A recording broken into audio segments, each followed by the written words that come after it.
আমি ক্যান্সারে আক্রান্ত, আমি অসুস্থ, আমার পক্ষে বোধ হয় করা সম্ভব হবে না। আমাকে খোকন বলল, আয়াত ভাই আমি মরে যেতে পারি, কিন্তু আপনি যদি এই সিনেমা অভিনয় না করেন আমি এই সিনেমা করব না।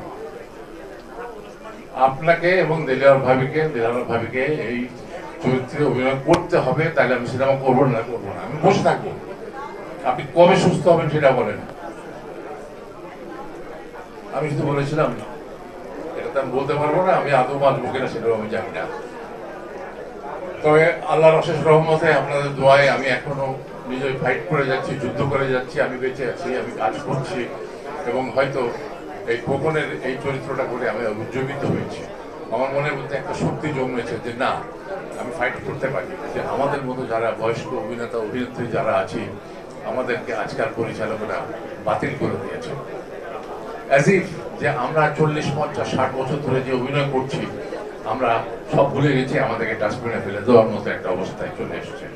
অথচ বিদেশে এই বয়সের চরিত্র যারা অভিনয় করেন তাদেরকে নিয়ে সিনেমা তৈরি করা হয়, বিশেষভাবে চরিত্র রচনা করে। আমি চলচ্চিত্রে অভিনয় শুরু করেছি 83 নদীর নাম দিয়ে।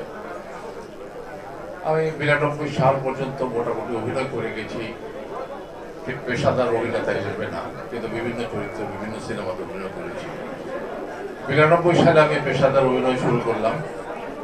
কিছুদিন পরে দেখা গেল যে আমি যে চরিত্র অভিনয় করি সেই চরিত্রের মৃত্যু হয়, অস্বাভাবিক মৃত্যু, অশ্লীল মৃত্যু, বিকট মৃত্যু, এবং সেই মৃত্যুটা যেন আমার জন্য বাধা। সব সিনেমাতে আমাকে মরতে হয় অস্বাভাবিকভাবে।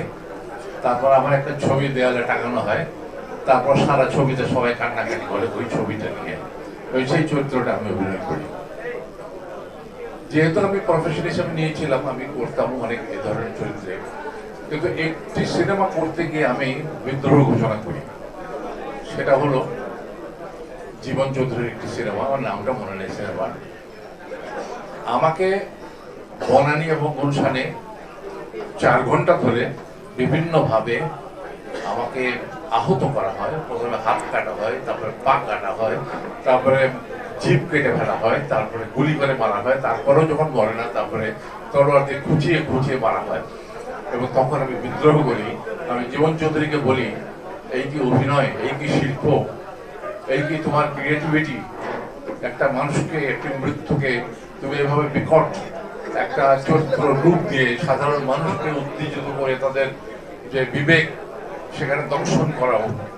আমি দুঃখিত, আমি আজকে এইখানে প্রতিজ্ঞা করলাম যে সিনেমাতে আমার অস্বাভাবিক মৃত্যু থাকবে সেই সিনেমাতে আমি অভিনয় করব না।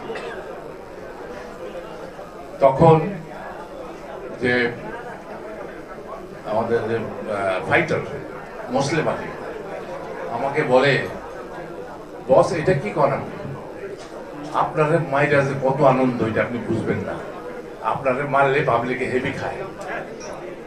তখন আমি আরো প্রতিজ্ঞা করলাম, আরো আমি 100 বার প্রতিজ্ঞা করলাম আমি আর এই ধরনের চরিত্র অভিনয় করবো না।